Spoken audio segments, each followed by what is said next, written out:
Gama Noticias presenta la entrevista.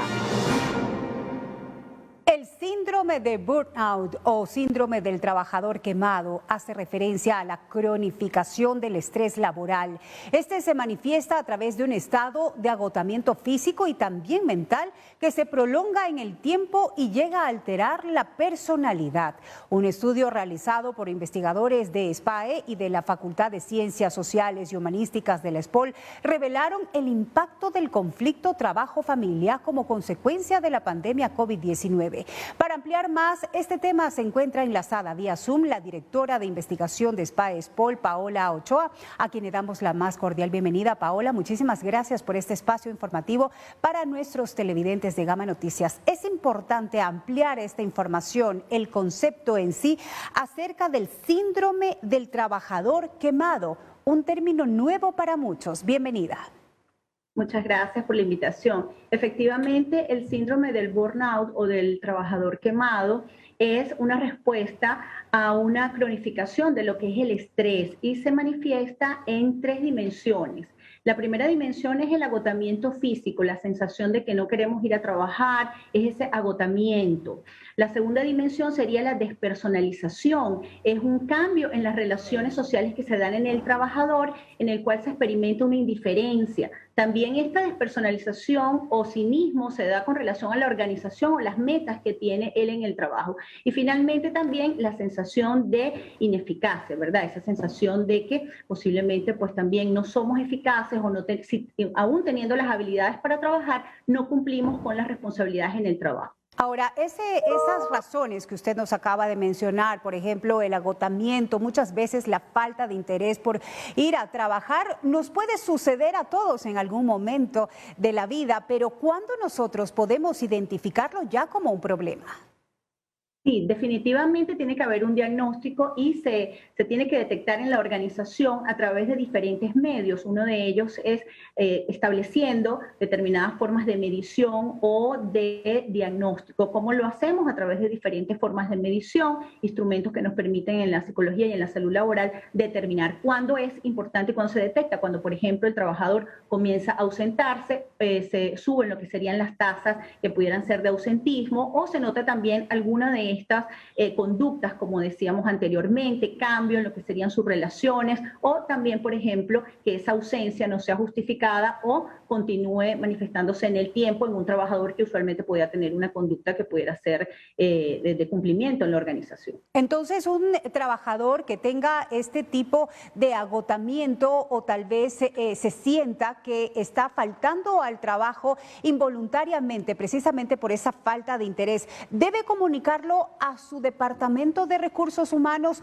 o debe pedir ayuda individual? ¿Cuál es la función de cada una de las partes, en este caso del empleador y también del colaborador? Y es muy importante que exista un trabajo conjunto entre la gerencia de talento humano o de gestión de las personas y organizaciones para detectar en conjunto, determinar en conjunto si existe este tipo de riesgo psicosocial en los trabajadores.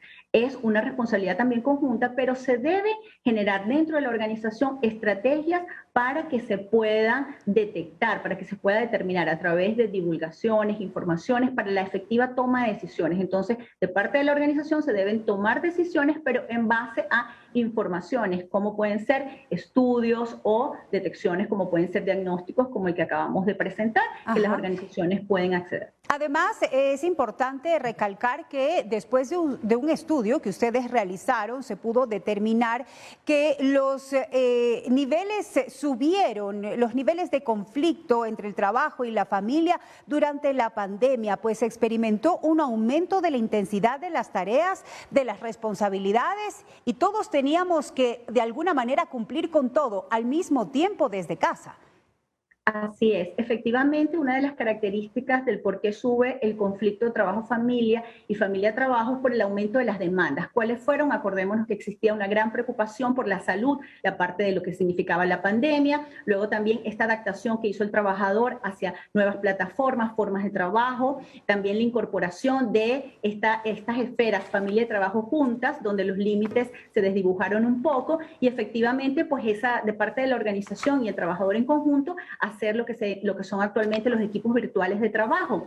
Fue un reto a nivel de la organización para generar liderazgo, para manejar equipos virtuales, para los equipos también, pero fue un conjunto de elementos que aumentaron, lo que llamamos el aumento de las demandas, y posiblemente pues habría que evaluar si igualmente desde el punto de vista de la organización hubo suficientes recursos para atender este aumento de demandas durante el teletrabajo en la pandemia. Paola, ya para finalizar, muchísimas televidentes, personas que nos están viendo y escuchando en este momento, con seguridad se están sintiendo identificadas con ese cansancio, con ese desgano. ¿Cuál es el tratamiento a seguir?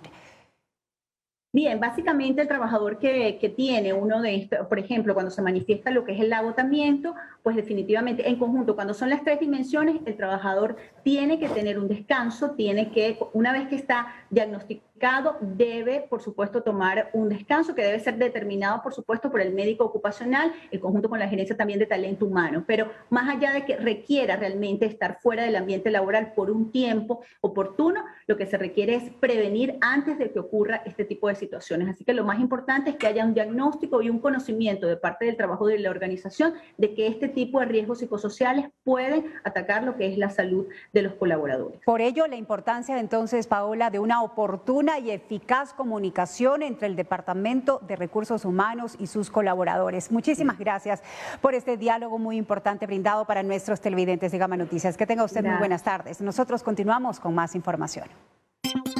Gama Noticias.